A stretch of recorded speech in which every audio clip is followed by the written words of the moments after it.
I would have to say that Miami was a rivalry because they had beaten Notre Dame so bad the year before I got there. South Carolina does not need to take a back seat to anybody. I mean, we have great stadium, great fans, great interest, great support, and we're in the Southeastern Conference. Well, as a coach, you got to adjust to certain trends that are happening. But I think that college football is in trouble.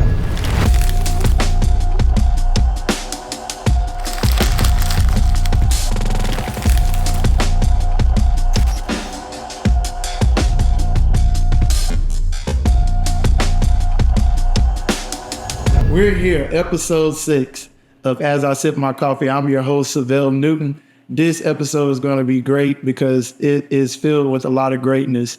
I'm here with Coach Lou Holtz, the legendary Coach Lou Holtz. I tell you, I'm flattered and honored to be on your show, Savell. Had I known that you were going to interview me, I'd been nicer to you when you played. But I don't know if the people realize what a great competitor you were. And a great athlete. You're as good an athlete as I've ever coached. Yes, sir. Yes, sir. And I appreciate that. That means a whole lot coming from yourself. I mean, you think about all these college players, all the college players that you have been, who have been blessed to play under you. That major decision to make a decision to choose you as their head coach was probably one of the best decisions they ever made in their life, just like it was the best decision I made. Well, you know, life is nothing more than choices. Wherever we are, good or better, because of choices we make. Choose to do drugs, drop out of school, join a gang, get tattoos from head to bottom, get arrested. You're choosing to have difficulty in life and stop blaming me for the choices you made. So that's all I say is life is just good choices. And obviously, you know, we aren't always going to make the right choice, but as long as we follow 3 simple rules, as long as we try to do what's right. There's a difference between right and wrong, and let's do what's right and avoid what's wrong, and let's do everything to the best of our ability. Not everybody can be All-American. Not everybody can be an A student. But everybody can be the best they're capable of being. And most important thing is let's care about one another. So, Val, you're never going to meet anybody again. Doesn't need a smile, kind word, encouragement. That's just part of life. Yes, sir. Yes, sir. And like you say, those things like that, when I first heard you speak, I remember you coming down to the little small town of Wallace, South Carolina, where I'm from. And, you know, to have you talking, like saying things like that was what I needed as, you know, a young man who was trying to figure out which direction to go, that right decision to make. And it was very easy. Once I heard you speak, I'm like, wow. So it kind of encouraged me. Well, I'm proud that you got your degree. I'm proud of what you're doing with your life now and proud of your family. And that's what life's all about. It's about family. Yes, sir. It is about family. And, you know, just thinking about your legacy and the things that you have done for the history of the game of football and to coach at six different institutions and to start off at the University of Iowa? That's where I got my master's degree, and that's where I started coaching. And, you know, it's crazy how things work. And everybody needs help. Everybody needs a lift. And I'm in the Army as an officer, and my college coach was in the Army with the head coach of Iowa, Forrest Evashevsky, which at that time was a top program. And I was going to go coach as an assistant coach at Conneaut High School under Earl Biederman. And lo and behold, unbeknownst to me, my coach, Trevor Reese, called Forrest Evashevsky and said, I'd like you to give this guy a graduate assistant, let him see a big-time program. And so when I got out of the Army, I thought that's what I was going to do, is go in high school. But I ended up at Iowa. We finished up second in the country. And it's just how things work. If as my son Skip says all the time, you will make God laugh, you tell what your plans are. Yes, sir. And that's a big thing. You know, a lot of time the connections we have in life really, it spark what could be the next big thing in our lives. And a lot of folks, when they're trying to get into coaching, they don't have the direct insights to make those different connections so they can get their career started. But you've coached a lot of different players that are now coaches, and I don't know if you were part of their careers getting started, but it's big to have those different connections going in. We all need help, but I felt my obligation as head coach was to take every graduate assistant who was on my staff and give them an opportunity to grow and develop their philosophy and to eventually end up as an assistant coach at some university. That's the obligation you have as a head coach. That's my feeling. Mm-hmm. And my feeling also, I have an obligation to do that with our assistant coaches. We had a great young man at South Carolina named Charlie Strong. Yeah. And Charlie was a great coach. He's a great person. He's now the linebacker coach for the Tampa Bay Buccaneers. So, you're happy to see people progress. Yes, sir. The one of the biggest things, the hallmarks, play like a champion today, was like one of the biggest phrases that kind of carried through your career. Like, where did that come from? How did you come up with it? It's a crazy thing, but play like a champion was just a sign that I came across when I'm at Notre Dame. And before I ever coached a game, I went to the library, got all the books on Notre Dame football. And in one book, there was a picture of Play Like a Champion Today. And they said, what happened to that sign? Nobody knew. I said, we're going to get that sign made up, and everybody's going to hit it. Everyone go onto the field. And we're going to realize all the people that worked to give us an opportunity. And I had no idea. I got it painted up, and the lady that painted it got a patent on it.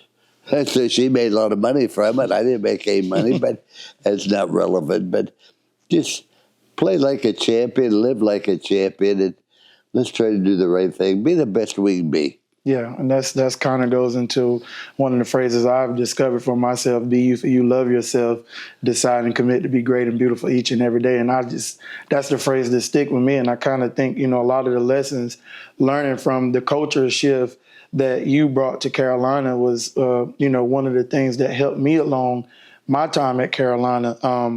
We talk about being at Notre Dame, and we know that was one of the greatest times of your coaching career, and especially going into that championship year. Like, going into that championship year, did you feel like you had the team to win the championship, or it was something just kind of just developed during camp? Well, first of all, you don't win a national championship. You wake up one day and you are national champions. We finished second 3 times during my 11th stay at Notre Dame, and that sucks. Finish the second, you get no accolades, you get no applause, you get nothing except try a little harder the next time. But I got to tell you this, Savell. I love Notre Dame. I love the athletes there, but no more so than South Carolina, than Arkansas. There are great people everywhere, and there's a great tradition, there's a great opportunity. And it's like, if I get there, we'll make it work. No. Take the opportunities you have, make the most of it. And Notre Dame is a special place, no doubt about it, because of all the other things that go with it. Mm-hmm. But South Carolina does not need to take a backseat to anybody. Yes. I mean, we have great stadium, great fans, great interest, great support, and we're in the Southeastern Conference. Doesn't get any better than that. So, I coached Notre Dame in a special place. But so's South Carolina, so's Arkansas, so's NC State. Yes, sir. Yes, sir. And those are all major teams now playing into the ACC and the SEC. Before you got to Carolina, what was the decision that sealed it off? That says, like, I'm going to take this job at Carolina. I thought I retired. I owed it to my wife. She had squamous cell carcinoma of the throat for cancer. and she eventually died. And I didn't really want to take it because of the problems it would be for her. And she felt that I should do it. See, everybody needs 4 things in your life: something to do, someone to love, something to believe in, and something to hope for. And she just felt that that would be good for me. And I wasn't going to take it. And then Mike McGee, the AD in South Carolina, called me because he had been at Duke when I was the coach of the NC State. And he was the AD at Southern Cal when I was coaching at Notre Dame. We beat him 10 out of 11 years. And so he said, they're threatening to throw us out of the conference. Will you come turn the program around? So that was a challenge to be able to go there and do that. And like anything else, life's a matter of choices. I made a good choice going there, and I made a lot of good choices with the athlete, but then I made some bad choices, which effectively bothered me to this day. Yes. And, you can't change that. And as you get older, after a while, I went there, I said, I'll be here 3 years. We'll go to a bowl game in 3 years. Didn't know we'd go to 2 bowl games in 3 years, and then I'll step aside. I felt 3 years was fine to do that. Well, after our 3rd year, they prevailed upon me to stay longer. Well, mentally, I was going to retire then, And so you cut corners and you overlook certain things and you let other people do some decisions. We weren't as good fundamentally. We didn't protect the fall. You can go on and on. But when I look back on it, the first 3 years, we did a great job in South Carolina. We really did. Did as good a job as anybody could have ever done. But then it was the last 3 where all of a sudden now we're treading water on it. That's not right. That's not fair to South Carolina people. But we did build a program. We did have 3 bowl bids in 6 years at South Carolina. First year we didn't get a bowl bid, but when you're old and 11, you don't expect to get a bowl bid, I guess. Yes, sir. But in any event, it's just part of life. And we can't have any regrets. Just do the best you can and move on with it. Yeah. When you say older than 11, that kind of brings up a major question. Like what was the biggest thing? Like, I know you had players like Ryan Brewer, who was a big part of that shift. Phil Petty was the quarterback during that time. And it's so many, I mean, the list goes on. John Abraham, I've been blessed to interview him, and Andre Goodman, Sheldon Brown, the list goes on. Like those two Outback Bowls, like what about those bowls that was so special? Because a lot of people, they don't understand that the shift of South Carolina football during that time came when you took the job. We more say, Steve Spurrier was the biggest shift of Carolina football, but they don't understand. A lot of fans don't understand how pivotal those 2 bowl wins were to the university's history. And it regrets because we should have taken it to the next level, but it was my fault, nobody else's. But South Carolina is a very, very special place. And when I knew I was retired, I called Steve Spurrier. I said, this is a special place. They're great people here. They're great fans.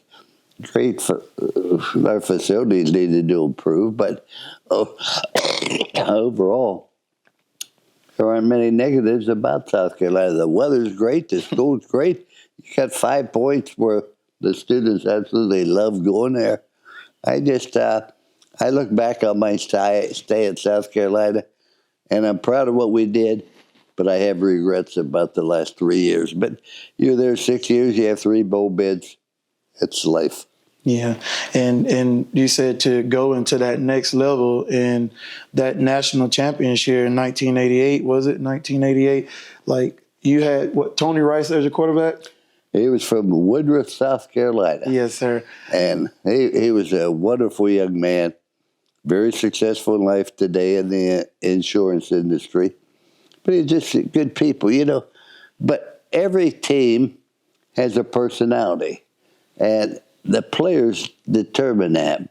And I look back on it, and that's what coaching is all about, is the relationship you have with one-on-one. As I As I told our players, you do what I asked you to do for 4 years, I'll do what you asked me to do for the next 45. Yes, sir. Well, thank God the 45 are almost up. So, when you called, there's no doubt about it. He's a former player. He has a request. Let's honor his request and help him every way we can. Yes, sir. And that really was literally the first thing you said to me. You said, Seville, how could I ever repay you? And that's what we're sitting here talking now, and that really holds true, because a lot of times it's hard to get in contact with head coaches, or every player doesn't have access, but every player has always mattered to you, from the walk-ons, because one of the greatest walk-ons that you had was a field goal kicker who was only 5'5", that walked on and hit some big field goals against Miami. What about the walk-ons? Well, the amazing thing about that young man, and we didn't paint the goalpost, because if we did, he wouldn't have made them. I mean, he was a little guy. He's now a doctor, wow, and a very successful doctor. I think he's at one of the major hospitals, but that's what life is let's go play, and let's do the best, and let's enjoy it, but then let's move on. See, the problem with athletes is football is such an important part of their life. They feel that football is something that's going to determine their self-image. And so what happens when, your football is usually over when you're 25, not always, but most of the time. And you're going to live to 75. What are you going to do the next 50 years? And that's where people aren't prepared to handle that. And all we can do is try to prepare them for life, because everybody needs 4 things: something to do, someone to love, someone to believe in, and something to hope for. Yes, sir. And having something to hope for is absolutely critical, because that determines, Savell, whether you're growing or you're dying. The tree's either growing or it's dying. So's grass, so's an individual. But that doesn't have a thing to do with age. Whether you're growing or dying depends upon whether you have something you want to achieve.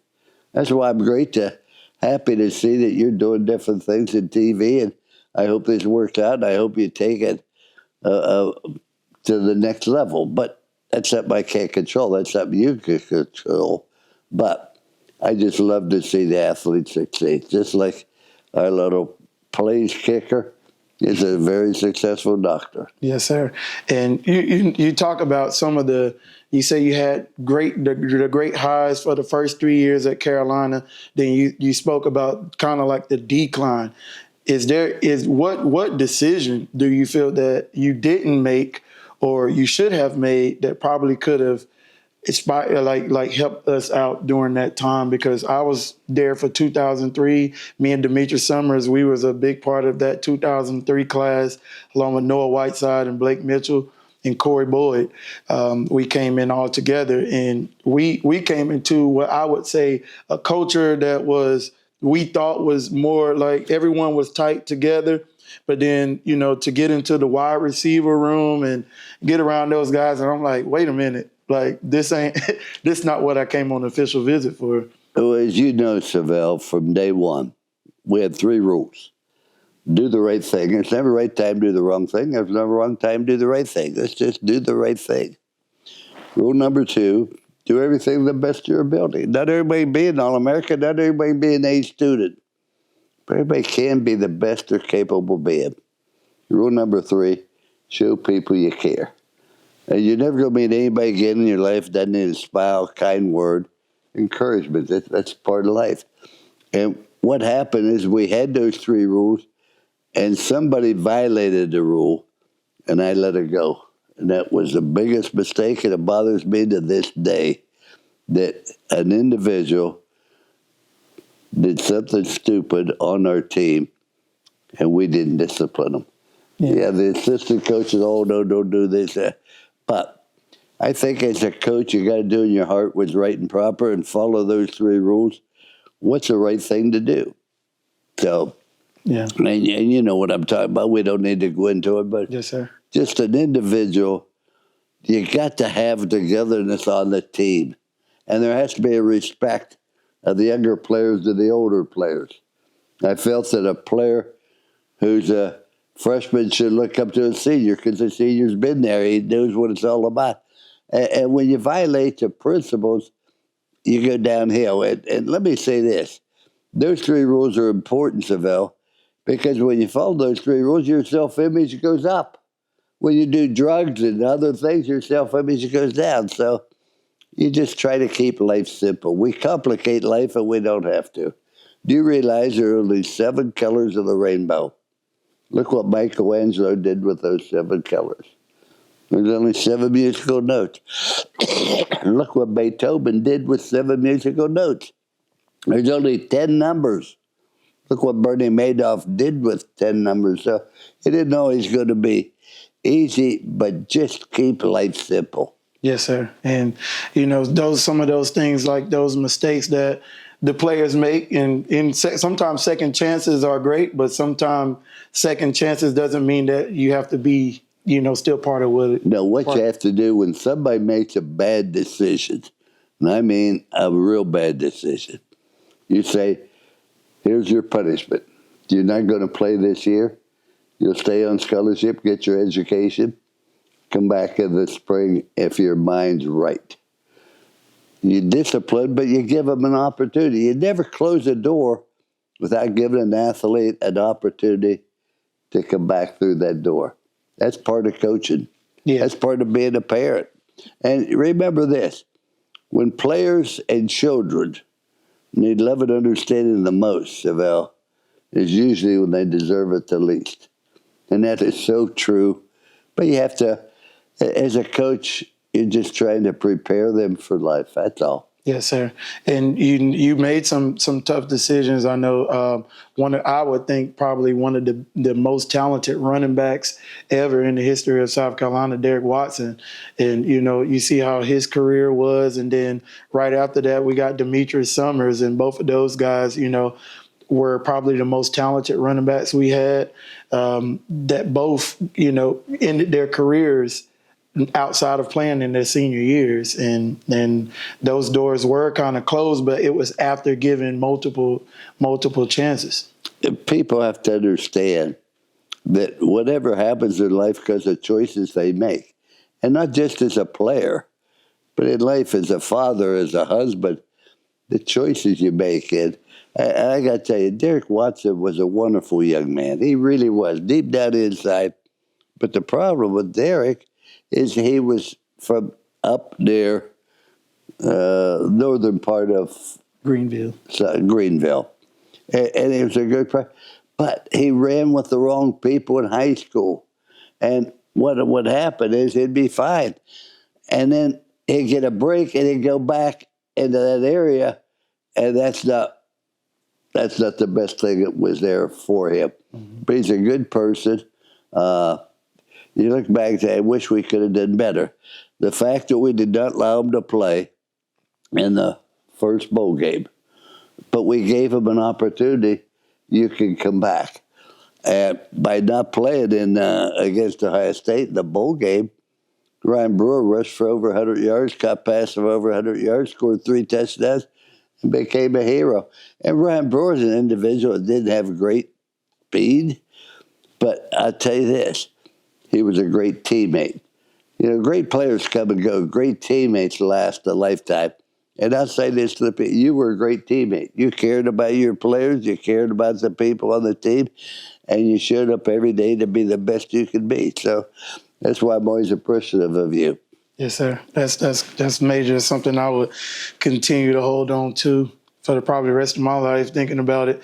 And to go into the last 3 years, and we get to the last year where I was a starting quarterback for you. My freshman year, I was I was moved to wide receiver, and then I come back, play quarterback. Me and Dondrell Pinkett splitting duties there. Then we go to the Clemson game, the last game of your coaching career. And I think a lot of people misunderstand how that fight, that brawl took place. I mean, what was your view and your visions of it? Well, we didn't allow fighting on our football team. And we're playing Clemson up there, and lo and behold, it's fourth down, and you're the quarterback, and somebody punches you. I remember everybody saw it. And what happens is fourth down, our defense runs on the field, their offense runs on the field, and then next thing you know, all hell breaks loose. Had it not been fourth down, nobody would come on. Nobody would have thought twice about it. But it's like anything else. We had a bowl bid, but we decided not to go to the bowl. And that's unfortunate.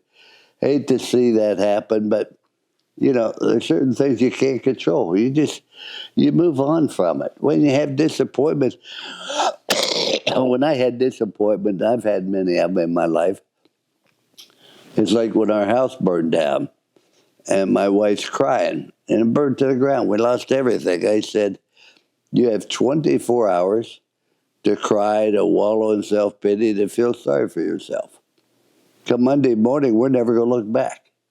And that's what you have to do when things don't go well, is put a time limit on how long you're going to be upset about it and complain, and then move on with your life. That's why the Lord put eyes in front of your head rather than back to you and see where you're going rather than where you've been. That's important.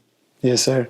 And you mentioned you called Coach Spurrier and you told him about a lot of great things that was there in Columbia. How did that conversation go? Like what brought that conversation on, and what made you give him the call? Well, it was rumored that he was interested in the job. He was out of coaching at the time, and I just felt that it would be good for South Carolina and it'd be good for him as well. And it was time to turn the page and move on to another level. And I felt he was the right guy at the right time for that. Yes, sir. And he came in going into my junior year, and he had success. It kind of started off this level, keep kind of picking up where you left off. Then he had a couple successful years. When you talk about the fans, what about the fans did you enjoy most? Because South Carolina has probably the best fan base, I think, in the United States of college football. What was the biggest part of the fan culture there that you enjoyed the most? I wouldn't disagree with you one bit about what you said about the fans. The fans are loyal. They love the Gamecocks. They don't boo. And they show up every week. You open up the stadium to sweep it up, and they're going filled up. I mean, they just love, they love the Gamecocks. And, you had the cabooses in the back right by the stadium. Yes, sir. I mean, that's very, very special. You don't find this anywhere. And the loyalty and the enthusiasm is just special. And that's why it was great to see Ray Tanner have so much success in baseball. You just want to see South Carolina win in virtually everything they did. Yeah. And, you spent some time with ESPN and, doing a lot of college reporting and things like that. Talk about that relationship that you had with ESPN. How was that time being on the opposite side, taking the whistle off? Now you're in front of a microphone, and just talk about how that was that transition for you. Well, as I said, everybody needs something to do, and my career's over. And talking to ESPN, they come up and for one day and part-time and see what happens.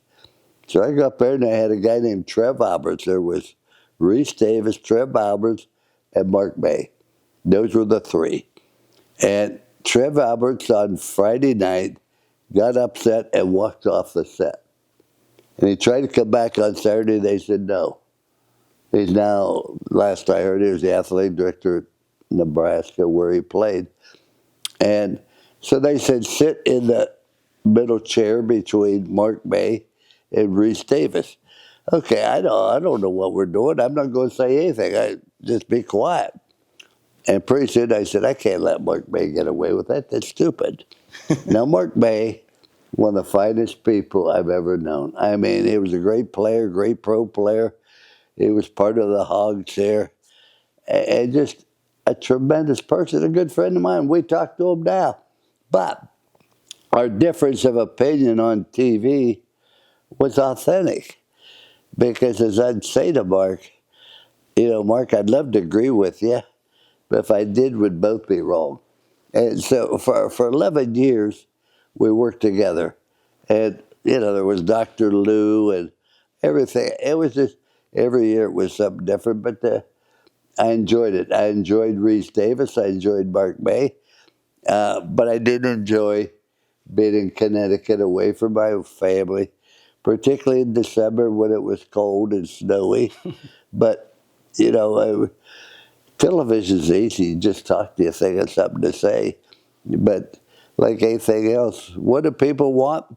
How can I show them I can help them get it better than anybody else? On TV, they want information. Let me give an insight of what the coach is thinking or the player. We're not talking about nuclear physics. We don't have to be complicated. Yes, sir. And there has been a lot of changes, since you stepped away from, ESPN and the game of college football has totally shifted.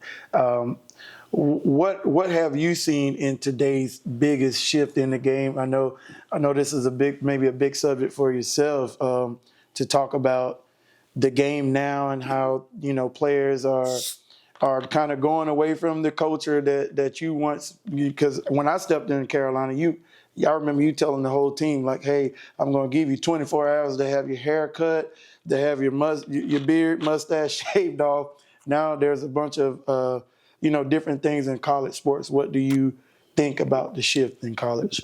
Well, as a coach, you got to adjust to certain trends that are happening. But I think that college football is in trouble. And I think I'm very disappointed where it is now. And I don't want to get on the soapbox, but I got to express my views on this. Why did we have athletics in college? Because it's the greatest lessons you can learn. I learned more on a football field than I ever learned in the college classroom about getting along with people, working with them, etc. And they've gotten away from that because now they pay the athlete and allow you to transfer.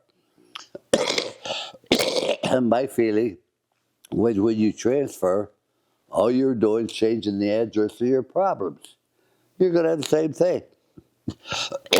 I thought it was great when players had to persevere, wait their turn, be prepared, and when their time came, step in the limelight. But no, it's instant success. I think being able to transfer every year is ridiculous. A guy plays 4 years at 4 different colleges. What's his degree like? What relationships did he build with other people? What did he learn? It's just insane. And paying an athlete to play, to me, is ridiculous. You want to be paid, we'll go work at Walmart, but not to play football.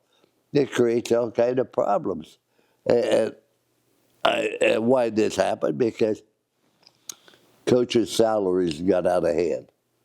And then administration salaries got out of hand. And then pretty soon let's pay the athlete. When I'm coaching at Notre Dame, we won the national championship, signed an NBC contract, increased the stadium by 20,000. And the revenue went out of sight. The most I made at Notre Dame in my 11 years, 115,000 a year. And that was all. But you didn't coach because of money. And with money, you buy what you can afford, not what you want, what you can afford. So I wonder, when are they going to do a survey for the player who played at 4 different schools? Did he get his degree? What's he doing now? What relationship? I don't care how much money you make. if you don't have an education, somebody's going to figure out how to get it away from you. And so I just think that we've gotten away from the importance of college athletics and the lessons you can learn, and they're going to have a price to pay for it. The athletes are. Now, an athlete being paid, I'm against that. And not because I'm against you, but, you know, when I was coaching, you qualified for a Pell Grant, which gave you $5,000 a year for travel, etc. When I'm playing in college, my father had a third grade education, and I was born during the Depression, so, I know what it's like to be poor. And it's just, all of a sudden, we got to do this, we got to do that. But you're going to have that case. People say, Coach, you need a haircut. I don't need a haircut. So you go look in the mirror. I don't look in the mirror. I look at my wallet. My wallet told me whether I needed a haircut or not. But today, instant gratification. Everybody wants money, and everybody able to do this and buy that, and everybody wants today, and they aren't willing to work for it. So I could go on, but I believe the lessons and things I believed about football. The lessons you learned on a football field are going to be great for you the rest of your life. And you'll find that in this show. If you persevere and keep getting better, and every show you have, try to make it better. And I'll help you get people on your show. If you just call me who you want, I'll call them. But I don't know. I'm just an old man. My birthday candles cost more than a cake. I'm now 89. Wow. And that's part of life. When I'm sitting, I have no pain. I can think. But boy, when I stand up, I can't walk. I can't play golf. And Father Hesburgh said to me when he was 92, and he hired me at Notre Dame. He said, Coach, I'm going to do everything I can do as long as I can do it, and I'm going to do it as well as I can do it. He said, I'm no longer going to worry about the things I can no longer do. That's been great advice. I used to play golf every day at 1 o'clock with the men's group. As a matter of fact, I used to want to shoot my white. Once I shot my white, then I wanted to shoot my age. At 82, I shot an 80 with the men's group, putting everything out, so it was like a tournament. And I can't play golf now, so at 1:30 or 1 o'clock, we used to play, I take a nap. That's what I can do. I can do that. I can't go play golf, can't do a lot of different things, but you learn. You don't always get a chance to do what you want to do, but happiness is not being where you get everything you want. Happiness is being content with what you have. Yes, sir. And that is so important. Yeah, and that's a big thing. I mean, I try to play golf, but my swing ain't the best. But I'm going to keep at it until I get better at it, and just keep going. And that's one of the big things that I could get better at. And as this show goes on, I mean, I'm going to get better at talking, sitting across from people, not being nervous, and that's one of the biggest things that you taught. Like, you got to continue to practice, and practice makes the best of your opportunity. You should not be nervous with people. I have no more qualifications to sit here than you do. And you have to be confident in what you do and confident in dealing with people. That's exceptionally important. But you have to look and say, okay, what do people want on this show? How can we help them? I guess one of the things you're really sponsoring and are promoting is mental health. And that is so important. The mental health in this country is really a problem. And I don't know if it's all the drugs we take. I don't know. But I do know this, that we have an obligation to help other people that are going to have problems. Why does an athlete have mental problems? Well, they've been a great quarterback, or, let's take you.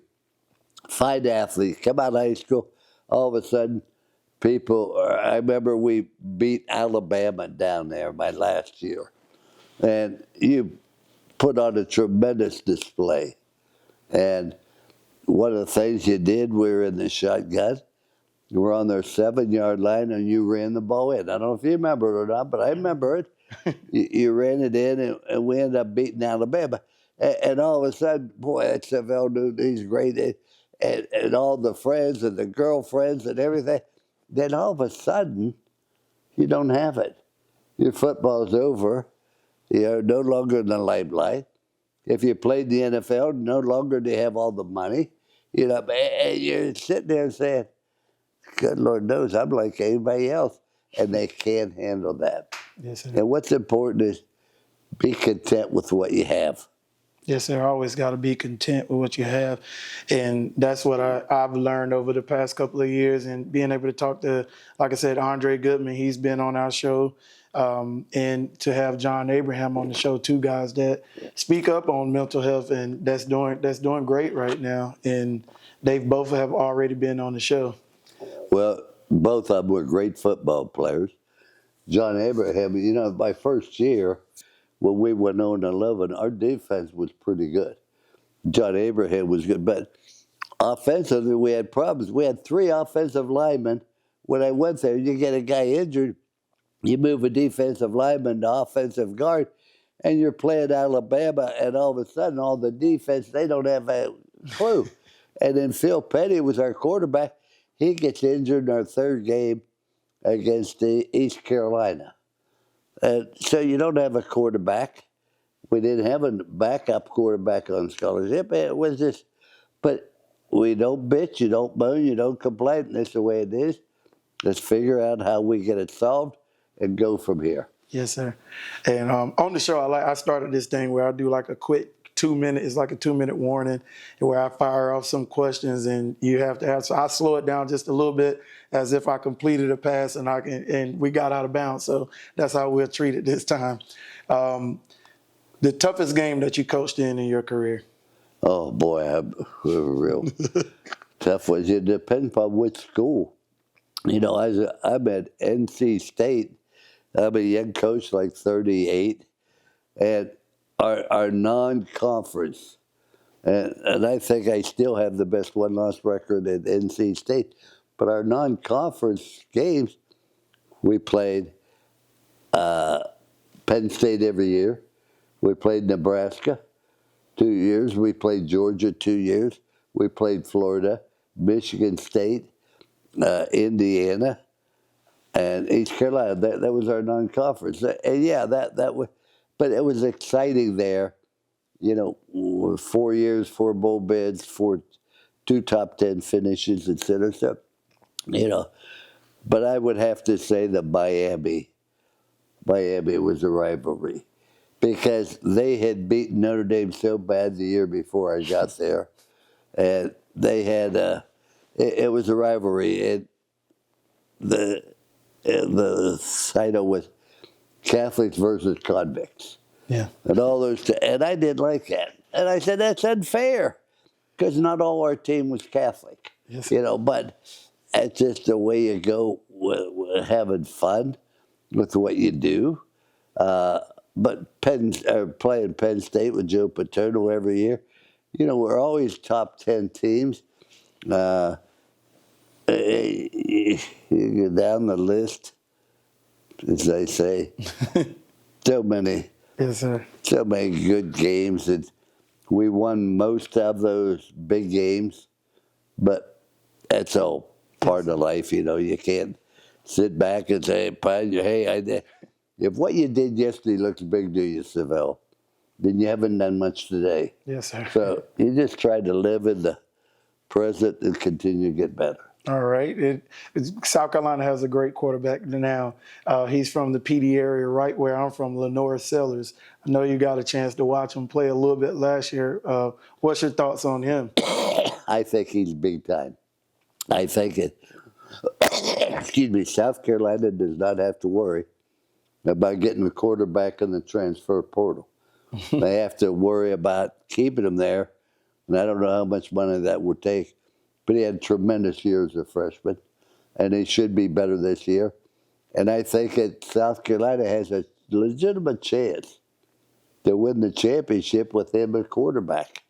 He is a real talent. Yes, sir. Have you ever met with Coach Beamer before? I know you met his father before. Have you ever met Shane? No, I've met him. He's a class individual. He's done a great job. And the equipment man for football when we were there was Chris Matlock, was it? Coach Matlock. Yes, sir. Matlock is the best. Yes, he is. And he's no longer in charge of football. He's in charge of women's basketball. So, but he thinks the world of Coach Beamer. And if Coach Matlock loves him, then that's good enough for me. Yeah. So what's your predictions for the Gamecocks this year? Think we got a chance of winning the SEC? Oh, I definitely think there isn't anybody you'll play that will be better or a better favorite than South Carolina. Now, does it all come together? I hope so. And I think it will under Coach Beamer. You have good facilities, you have good athletes, and they want to win. So I think it's going to be a great year for the Gamecocks, and long overdue. Yes, sir. Is there anything that you would like to say to the game? Because there's going to be so many people from the Gamecock Nation, probably not just Gamecock Nation, all over that's going to want to watch this episode to hear yourself speak and the things that you have to say. Is there anything that you would like to say on this show, or to kind of close it out, that you want to say for college football as a whole? Well, for me, there's always something I want to say. But to the fans, I'd say this: enjoy it. Enjoy it while it's here. Have fun with it. And a football game, winning it is important, but it's not a matter of life and death. It's going to change the world, but enjoy it. But above all, don't get upset with an athlete because you lost a bet. Too many people bet on a football game, and then if they don't win, it's a player's fault, and that's not the way it should be. You want to bet on professional athletes, that's different, but not a college athletes. But we tried to make him into a professional player while he's in college, and I think that's a disservice to the athlete and to his family. Yes, sir. Well, I appreciate you for coming on the show. This has been major, sitting here having a conversation with you, traveling all the way to Orlando, Florida, to be able to sit with you, and I appreciate you for coming on the show. Well, thank you. I enjoyed having dinner with you last night where we got a chance to reminisce. But to the people, support him. He's a good person. He's a good teammate.